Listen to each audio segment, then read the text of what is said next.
Quand la mairie veut se faire belle, ça ne passe pas inaperçu.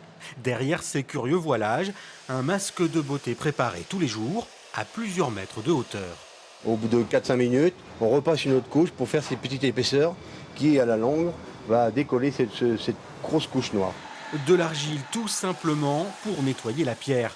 Une sorte de médecine douce de la maçonnerie. Et Thierry, toi, sur la partie haute, t'as fini complètement de passer l'argile et t'as tout gratté là. Voilà, complètement. Cette technique de nettoyage est plutôt utilisée sur des édifices où effectivement on a des délais très très courts et où le support de la pierre le permet.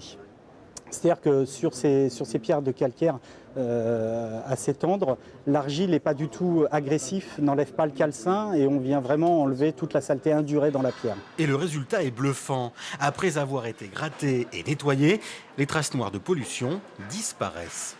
Et on le voit ici, elle a commencé à se décoller et en dessous, la pierre apparaît blanche.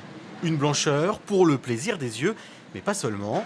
Derrière ce chantier, c'est aussi une partie de l'histoire de la ville que l'on va retrouver.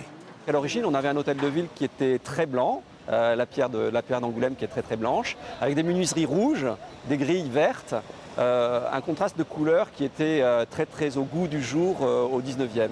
L'hôtel de ville d'Angoulême est classé au monument historique depuis moins d'un an.